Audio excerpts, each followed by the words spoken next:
Hey folks, I'm Chris and I'm your Commander Mechanic. There are tens of thousands of cards available to us as Commander players, so it's natural that a whole whack of them would fly under the radar. I wanted to highlight a few that may have been overlooked in my Best of the Set series, and have shown to be incredibly solid in the format.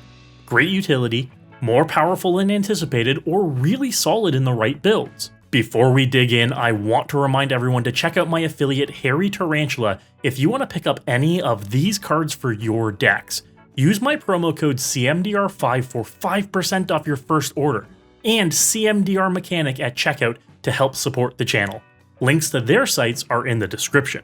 Let me start with recent sets and move backwards, starting with Battle for Baldur's Gate and an entire mechanic, the Initiative mechanic. This mechanic, once introduced, delves players into the Underdark, a high-powered and unique dungeon, progressing when you take the initiative from another player via combat damage and at the beginning of your upkeep. This showed up on several cards throughout the set, ranging from chunky commons like Underdark Explorer, clunky uncommons like Feywild Caretaker, and most importantly on rares like the Adventurer cycle. My favorites from this cycle of 5 are Undermountain Adventurer and White Plume Adventurer.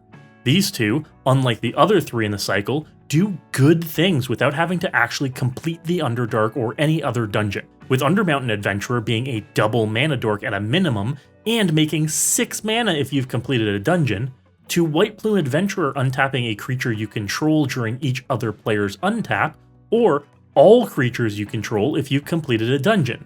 These two would be solid without the Initiative mechanic at all. But the Initiative mechanic is a lot like the Monarch, a new resource added to the game that shifts focus from player to player and creates action in a game of Magic. The Underdark, the dungeon the Initiative delves you into, has incredible rewards too. Just take a look. From searching for a land to putting counters on your creatures, to doming someone for 5 damage, to creating 4 treasures.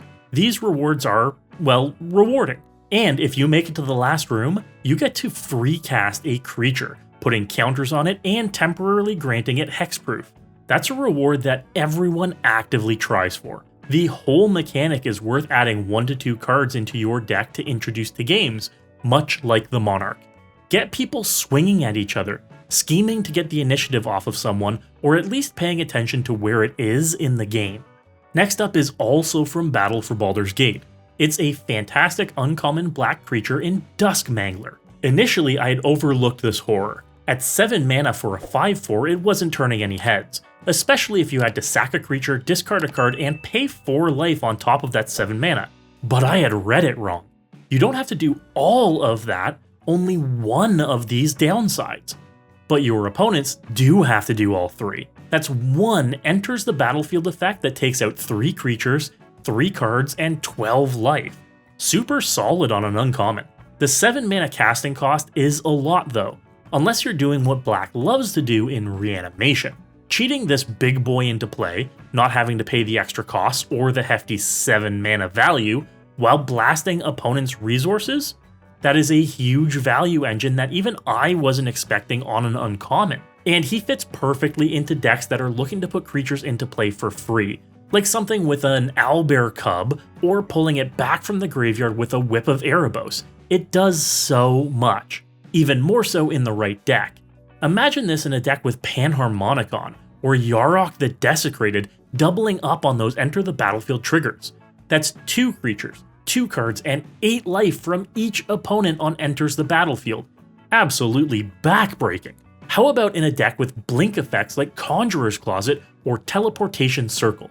Being able to get these effects each and every turn can basically soft lock opponents' resources. Lesson learned from my end. Don't gloss over uncommons without giving them a fair shake. Now moving back to Streets of New Capenna, we have another cycle, the Hideaway enchantments. This series of enchantments lets you sneak a card under them and, upon meeting the enchantment's conditions, cast it for free. I had written these enchantments off at first glance. Initially turned off by Widespread Thieving's inexplicably being 5-color identity, but the more I encountered and played the others in this cycle, they really grew on me. Rabble-rousing is perfect in token decks or any deck that wants to make bodies.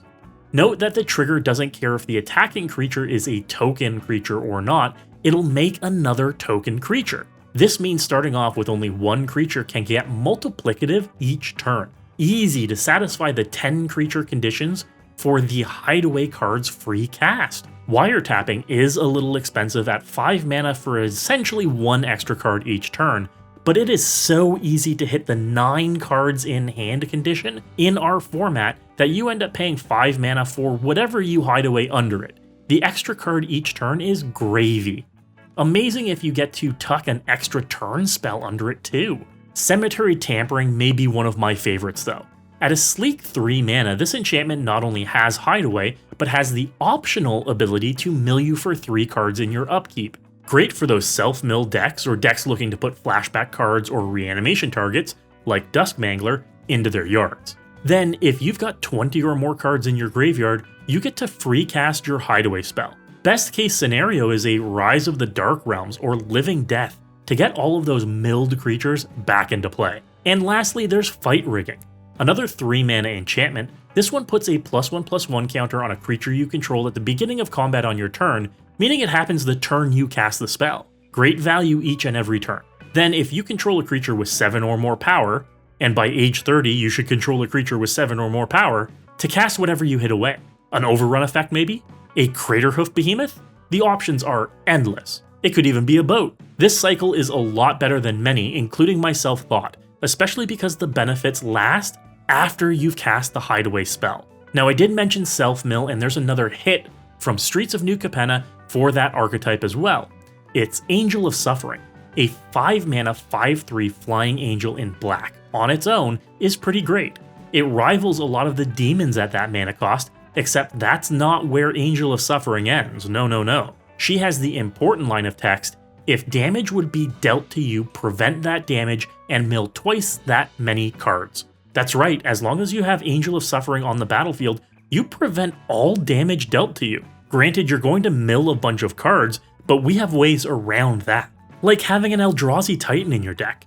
Ulamog and Kozilek just mean you can infinitely shuffle your graveyard back into your library over and over and over again, essentially making you immortal and unable to be dealt damage. Commander damage will still end you though, because even if it's prevented, it's still tracked, so be careful. But the fact that you can mill massive amounts of cards when you would be dealt damage is an upside, not a downside. Being able to control it with damage from a Pain Land or even a Mana Crypt coin flip gone wrong is a big bonus. Heck, a Pestilence or Pyrohemia is a great way to control exactly how much you're milling at any instance, creating multiple triggers and knocking down opponents' life totals with little to no downside to yourself. But filling your yard with reanimation targets, flashback spells, and other goodies is also amazing, especially if your commander cares about cards going to your graveyard, like Sidisi Brood Tyrant or Sir Conrad the Grim.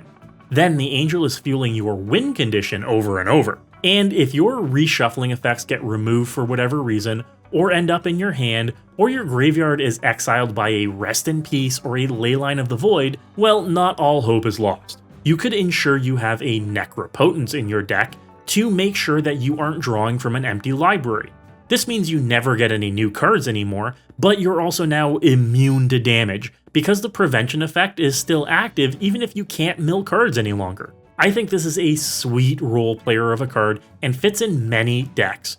For a mythic, it's still super cheap to pick up too, so grab one while you can just in case. Now back to the beginning of the year with a green uncommon from Kamigawa Neon Dynasty, Roaring Earth. This 2-mana enchantment has a lot of text on it. And rule of thumb is, if it has enough text to fill a short story, it's gotta be good, right? Well, first let's start off with what it does in play. Pretty simple, it has landfall to put a +1/+1 counter on a creature or vehicle you control. Nice and simple. This effect isn't unique, but it is handy to put counters on vehicles, something no other effect like this does. It also clocks in at half the cost of the better Felidar Retreat, which puts counters on everything you control and gives them vigilance. But this belongs in the same deck that does, and extends the value of green's natural land-based synergies. Now normally, on its own, that would be a good uncommon, but there's more. It also has Channel for X and 2 green mana to put X +1/+1 counters on a land you control and turn it into a spirit creature that's still a land. This is an instant speed make a blocker or big attacker generator, if you're late enough in the game where you need a beater or are recovering from a board wipe. Now, this enchantment was incredible because of Neon Dynasty's focus on modifying creatures with counters, equipment, or enchantments, but in Commander, it goes just as far and is essentially modal for long-term benefit or short-term benefit. I had included this in a few decks like Kodama of the West Tree, and it more than overperformed there. But it's also at home in any Omnath deck too. It's great, low to the ground, and has utility early and late in the game. Fantastic for our format. Now, going back even further to last year's Adventures in the Forgotten Realms, it's a forgotten gem in Loyal Warhound. This good boy is a second copy of Knight of the White Orchid, though ironically their casting costs make more sense for each other. Knight of the White Orchid can fetch non-basic planes but costs double white, where Loyal Warhound can only fetch basic planes but is easier to splash in decks with more colors, casting a colorless and 1 white. But being a 3/1 Vigilance Doggo is a big upside, especially coming down on turn 2 more often than not, and ramping you ahead a turn as long as you aren't the first player. Being a free swing for 3 damage when an opponent is shields down that early in the game is a definite advantage, and being able to trade with bigger, more expensive creatures later in the game is an absolute upside. And much like Knight of the White Orchid, you can blink the Warhound here to keep fetching more and more lands, provided an opponent continues to have more lands than you. Blinking in white is easier than ever with Teleportation Circle coming in the same set. This is a second copy of a format staple in white, and I don't see it played nearly enough. Fetching a basic planes is barely a downside here, and any way to get a turn or 2 ahead in white is exactly what's needed. This may be a no-brainer, but if you don't have one of these in all of your decks containing white yet, find a spot for it. And lastly, stretching back even further from Modern Horizons 2 is a new favorite of mine, Obsidian Charmaw. I hear that 4/4 flyers for 2 mana are pretty good in any format, and that's entirely true here too. With a mana value of 5 but being discounted by 1 for each colorless mana producing land your opponents control in a format with more opponents means greater chance this comes down sooner. Mana discount aside, this dragon has an enters the battlefield effect to blow up a non-basic land an opponent controls as well. Land destruction is still stigmatized in our format, but targeted land destruction should not be. Having the utility to blast a Gaia's Cradle or Cabal Coffers should be something everyone is thinking about, and this comes on a body that attacks and blocks for days. No instance where I have played this or seen it played does it not come down for just 2 mana and blow up the most threatening land in play. I've seen it get an Urza's Saga about to hit verse 3, and I've seen it hit a Reliquary Tower of a player with 60 cards in hand. Not once has it ever whiffed and felt ineffective. And it is important to make sure you're not holding yourself back from playing this because it's got land destruction staple to it. Don't let other players make you feel bad about blowing up a single land. We play targeted creature removal and don't bat an eyelash. Targeted land destruction, in a format where lands provide some of the best utility, are often thought of as off limits, but should be welcomed. Mass land destruction, on the other hand, like Armageddon, is still worthy of being restricted from play for fear of slowing the game down too much. I'd hesitate to blink Obsidian Charmaw over and over again to machine gun down lands too hastily, but there's nothing wrong with properly identify a threatening permanent in play and dealing with it. Don't let anyone tell you otherwise. So there's just a small selection of what I feel are underrated cards from the past year. These flew under my radar. Did they fly under yours? Make sure to visit my sponsor Moxfield by checking out my profile linked below. Moxfield is the best deck building platform in the world, and the only platform I use for all of my deck building. Follow my profile to get sneak peeks at all of the cool new brews I'm working on all the time. Let me know in the comments below what are your diamonds in the rough from the past year, and I'll be sure to take a look at them for inclusion in my next brews. Check out these other sweet videos and, as always folks, good luck and have fun.